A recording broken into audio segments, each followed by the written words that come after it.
ಹೊನ್ನಾವರದ ಎಂಪಿಇ ಶಿಕ್ಷಣ ಸಂಸ್ಥೆಯ ಎಸ್ಡಿಎಂ ಪದವಿ ಪೂರ್ವ ಮಹಾವಿದ್ಯಾಲಯದ 2023-24ನೇ ಶೈಕ್ಷಣಿಕ ವರ್ಷದ ವಾರ್ಷಿಕ ಸ್ನೇಹ ಸಮ್ಮೇಳನವು ವಿಜೃಂಭಣೆಯಿಂದ ನಡೆಯಿತು. ಹೊನ್ನಾವರದ ಎಂಪಿಇ ಸೊಸೈಟಿಯ ಎಸ್ಡಿಎಂ ಪದವಿ ಪೂರ್ವ ಮಹಾವಿದ್ಯಾಲಯದ 2023-24ನೇ ಶೈಕ್ಷಣಿಕ ವರ್ಷದ ವಾರ್ಷಿಕ ಸ್ನೇಹ ಸಮ್ಮೇಳನವು ಡಾಕ್ಟರ್ ಎನ್ಆರ್ ನಾಯಕ್ ಬಯಲು ರಂಗಮಂದಿರದಲ್ಲಿ ನಡೆಯಿತು. ಎಂಪಿಇ ಸೊಸೈಟಿಯ ಅಧ್ಯಕ್ಷರಾದ ಕೃಷ್ಣಮೂರ್ತಿ ಭಟ್ ಶಿವಾನಿಯವರು ಕಾರ್ಯಕ್ರಮವನ್ನು ಉದ್ಘಾಟಿಸಿದರು. ನಂತರ ಮಾತನಾಡಿದ ಅವರು, ಎಂಪಿಇ ಶಿಕ್ಷಣ ಸಂಸ್ಥೆಯು 60 ವರ್ಷಗಳಿಂದ ನಿಸ್ವಾರ್ಥ ಸೇವೆಯನ್ನು ಸಲ್ಲಿಸುತ್ತಾ ಬಂದಿದೆ. ಸಂಸ್ಥೆಯು ಹೊಸ ಕೋರ್ಸುಗಳನ್ನು ಪ್ರಾರಂಭಿಸುವಾಗ ಲಾಭದ ಕುರಿತು ನೋಡದೆ ವಿದ್ಯಾರ್ಥಿಗಳಿಗೆ ಉಪಯೋಗಕಾರಿ, ಸಮಾಜಕ್ಕೆ ಸಹಾಯಕಾರಿಯಾಗುವ ಕುರಿತು ಯೋಚಿಸುತ್ತದೆ. ಸಾವಿರಾರು ವಿದ್ಯಾರ್ಥಿಗಳು ನಮ್ಮ ಸಂಸ್ಥೆಯಿಂದ ಶಿಕ್ಷಣ ಪಡೆದು ತಮ್ಮ ಜೀವನವನ್ನು ರೂಪಿಸಿಕೊಂಡಿದ್ದಾರೆ. ಇಂದು ಬೇರೆ ಬೇರೆ ಕ್ಷೇತ್ರಗಳ ಸಂದರ್ಶನಗಳಿಗೆ ಹಾಜರಾಗುವ ವಿದ್ಯಾರ್ಥಿಗಳಲ್ಲಿ ನಮ್ಮ ಕಾಲೇಜಿನಲ್ಲಿ ಕಲಿತ ವಿದ್ಯಾರ್ಥಿಗಳಿದ್ದರೆ ಅವರು ಯಾವತ್ತೂ ಮೇಲುಸ್ತರದಲ್ಲಿ ಇರುತ್ತಾರೆ. ಇದು ನಮ್ಮ ಶಿಕ್ಷಣ ಸಂಸ್ಥೆಯ ಗುಣಮಟ್ಟಕ್ಕೆ ಹಿಡಿದ ಕೈಗನ್ನಡಿಯಾಗಿದೆ. ಹಳೆಬೇರು ಹೊಸ ಚಿಗುರು ಕೂಡಿರಲು ಮರಸೊಬಗು ಎನ್ನುವಂತೆ ಡಾಕ್ಟರ್ ಶೀಲಾ ವಿಜಯರಂತಹ ಪೂರ್ವ ವಿದ್ಯಾರ್ಥಿಗಳೇ ನಮ್ಮ ಸಂಸ್ಥೆಯ ಬೆನ್ನೆಲುಬು. ಒಳ್ಳೆಯ ಉದ್ದೇಶವನ್ನು ಇಟ್ಟುಕೊಂಡು ಮಾಡುವ ಕೆಲಸಕ್ಕೆ ದೇವರು ಸಹಕರಿಸುತ್ತಾನೆ. ಒಮ್ಮೊಮ್ಮೆ ದೇವರು ಪೂರ್ವ ವಿದ್ಯಾರ್ಥಿಗಳ ರೂಪದಲ್ಲಿಯೂ ಬರುತ್ತಾನೆ. ಡಾಕ್ಟರ್ ಶೀಲಾ ವಿಜಯರವರ ವ್ಯಕ್ತಿತ್ವವು ಇತರರಿಗೆ ಮಾದರಿಯಾಗಿದೆ ಎಂದರು.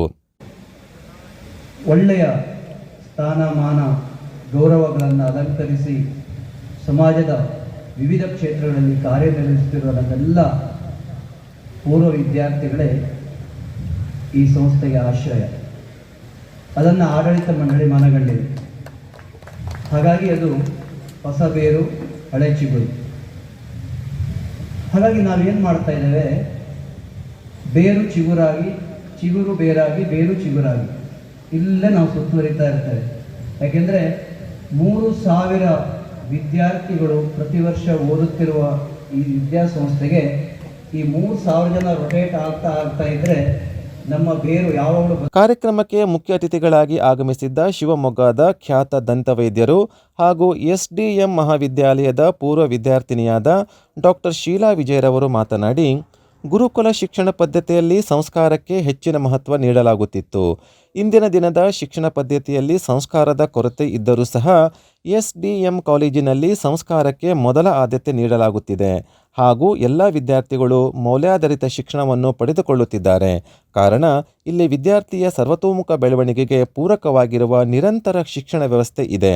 ಹೀಗಾಗಿ ಎಸ್ಡಿಎಂನಲ್ಲಿ ಕಲಿತ ವಿದ್ಯಾರ್ಥಿಗಳು ಇಂದು ರಾಜ್ಯ, ರಾಷ್ಟ್ರ, ಅಂತಾರಾಷ್ಟ್ರೀಯ ಮಟ್ಟದಲ್ಲಿ ವೈದ್ಯಕೀಯ, ಕ್ರೀಡಾ, ಐಟಿ-ಬಿಟಿ ಕ್ಷೇತ್ರಗಳಲ್ಲಿ ತಮ್ಮನ್ನು ತೊಡಗಿಸಿಕೊಂಡು ತಮ್ಮದೇ ಆದ ಛಾಪನ್ನು ಮೂಡಿಸಿದ್ದಾರೆ. ಉತ್ತಮ ಮೌಲ್ಯಗಳು ಜೀವನಕ್ಕೆ ಎಷ್ಟು ಮುಖ್ಯವೋ ಜೀವನೋಪಾಯಕ್ಕೆ ಉತ್ತಮ ಅಂಕಗಳು ಸಹ ಮುಖ್ಯ. ಹೀಗಾಗಿ ಪಿಯುಸಿ ವಿದ್ಯಾರ್ಥಿಗಳು ತಮ್ಮ 2 ವರ್ಷವನ್ನು ತಪಸ್ಸಿನಿಂದ ಕಠಿಣವಾಗಿ ಪರಿಶ್ರಮ ಪಟ್ಟು ಓದಿನ ಕಡೆಗೆ ಮನಸ್ಸನ್ನು ಕೇಂದ್ರೀಕರಿಸಿಕೊಂಡು ಜೀವನದಲ್ಲಿ ಯಶಸ್ಸನ್ನು ಪಡೆದುಕೊಂಡು ನಿಮ್ಮ ಸಾಧನೆಯ ಹೆಜ್ಜೆ ಗುರುತನ್ನು ಮೂಡಿಸಿ ಎಂದರು. ವಿಷಯಗಳನ್ನು ವಿವಿಧ ಶಿಕ್ಷಕರಿಂದ ಅವರಿಂದ ಶಿಕ್ಷಣವನ್ನು ಪಡೆದು ಆ ನಂತರ ಕಾಲೇಜು ಶಿಕ್ಷಣ, ಇಲ್ಲಿ ಉನ್ನತವಾದಂತಹ ಒಂದು ವಿದ್ಯಾಭ್ಯಾಸ, ತದನಂತರ ನಮ್ಮ ಉದ್ಯೋಗದಲ್ಲಿ ತೊಡಗಿಕೊಂಡರೂ ಕೂಡ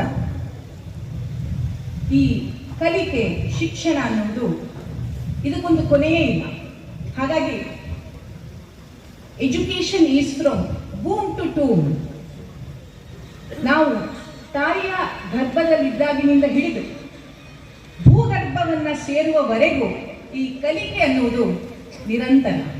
ಇನ್ನೋರ್ವ ಅತಿಥಿಗಳಾದ ಪದವಿ ಮಹಾವಿದ್ಯಾಲಯದ ಪ್ರಭಾರಿ ಪ್ರಾಚಾರ್ಯರಾದ ಡಾಕ್ಟರ್ ಡಿಎಲ್ ಹೆಬ್ಬಾರ್ ಅವರು ಮಾತನಾಡಿ, ಎಂಪಿಇ ಶಿಕ್ಷಣ ಸಂಸ್ಥೆಯು ಇಂದು ದಕ್ಷಿಣ ಕನ್ನಡದಲ್ಲಿರುವ ಯಾವುದೇ ಶಿಕ್ಷಣ ಸಂಸ್ಥೆಗೆ ಕಡಿಮೆ ಇಲ್ಲ. ನಮ್ಮ ಶಿಕ್ಷಣ ಸಂಸ್ಥೆಯು ಅತ್ಯುತ್ತಮವಾದ ಗುಣಮಟ್ಟದ ಶಿಕ್ಷಣವನ್ನು ನೀಡುತ್ತಿದ್ದು, ಶಿಕ್ಷಣದ ಜೊತೆಗೆ ಕ್ರೀಡೆ, ಸಾಂಸ್ಕೃತಿಕ ಚಟುವಟಿಕೆಗಳಿಗೆ ಕೂಡ ಪ್ರೋತ್ಸಾಹ ನೀಡಿ ಶೀಲಭರಿತ ಶಿಕ್ಷಣಕ್ಕೆ ಬೆಂಬಲ ನೀಡುತ್ತಿದೆ. ನೀಟ್, JEE, CET ವಿದ್ಯಾರ್ಥಿಗಳು ಹೆಚ್ಚೆಚ್ಚು ಅರ್ಹತೆಗಳನ್ನು ಪಡೆದುಕೊಂಡರೆ ಅದು ಸಂಸ್ಥೆಗೆ ಹೆಮ್ಮೆ. ಬೆಳಕಿಲ್ಲದ ದಾರಿಯಲ್ಲಿ ಬಹುದೂರ ಸಾಗಬಹುದು, ಆದರೆ ನಿರ್ದಿಷ್ಟ ಗುರಿಯಿಲ್ಲದ ದಾರಿಯಲ್ಲಿ ಬಹುದೂರ ಸಾಗಲಾಗುವುದಿಲ್ಲ. ಜೀವನದಲ್ಲಿ ನಿರ್ದಿಷ್ಟ ಗುರಿಯನ್ನು ಬೆಳೆಸಿಕೊಳ್ಳಿ ಎಂದರು. ಪ್ರಾಚಾರ್ಯರಾದ MH ಭಟ್ರವರು ಅಧ್ಯಕ್ಷೀಯ ನುಡಿಗಳನ್ನಾಡಿದರು. ಈ ಸಂದರ್ಭದಲ್ಲಿ ಹೊನ್ನಾವರದ ಅಗ್ನಿಶಾಮಕ ದಳದ ನಾಗೇಶ್ ಪೂಜಾರಿ, ರಮೇಶ್ ಚಿಕ್ಕಳಗಿ, ವೆಂಕಟೇಶ್ ನಾಯ್ಕ್ ಮತ್ತು ಸಾಧಕ ವಿದ್ಯಾರ್ಥಿಗಳಿಗೆ ಹಾಗೂ ಅತಿಥಿಗಳಿಗೆ ಗೌರವಿಸಿ ಸನ್ಮಾನಿಸಲಾಯಿತು. ವೇದಿಕೆಯಲ್ಲಿ ಎಂಪಿಇ ಶಿಕ್ಷಣ ಸಂಸ್ಥೆಯ ಕಾರ್ಯದರ್ಶಿಗಳಾದ ಎಸ್.ಎಂ. ಭಟ್, ಜಮಖಾನ ಸಲಹೆಗಾರ ನಾಗರತ್ನಗೊಂಡ, ವಿದ್ಯಾರ್ಥಿ ಪ್ರತಿನಿಧಿ ದರ್ಶನ್ ಉಡುಪಿ, ಕ್ರೀಡಾ ಕಾರ್ಯದರ್ಶಿ ಅಕ್ಷಯ್ ಭಟ್ ಉಪಸ್ಥಿತರಿದ್ದರು. ವಿದ್ಯಾರ್ಥಿ ಒಕ್ಕೂಟದ ಸಲಹೆಗಾರರಾದ ಎಂಎನ್ ಅಡಿಗುಂಡಿ ಸ್ವಾಗತಿಸಿದರು. ಉಪನ್ಯಾಸಕ ವಿನಾಯಕ ಭಟ್ ಗಣ್ಯರನ್ನು ಪರಿಚಯಿಸಿದರು. ಹೇಮಾ ಭಟ್ ವರದಿ ವಾಚಿಸಿದರು. ಶ್ರೀರಾಮ್ ಭಟ್, ಹೇಮಾ ಭಟ್, ವಿನಾಯಕ ಭಟ್ ನಿರೂಪಿಸಿದರು. ಸ್ವಾತಿ ಡಿಜಿ ಕೊನೆಯಲ್ಲಿ ವಂದಿಸಿದರು. ವೇದಿಕೆ ಕಾರ್ಯಕ್ರಮದ ನಂತರ ವಿದ್ಯಾರ್ಥಿಗಳಿಂದ ಮನರಂಜನಾ ಕಾರ್ಯಕ್ರಮವೂ ನಡೆಯಿತು. ಮಂಜುನಾಥ ಭಂಡಾರಿ, ಶ್ರೀ ಮಂಜುನಾಥ ನ್ಯೂಸ್, ಹೊನ್ನಾವರ.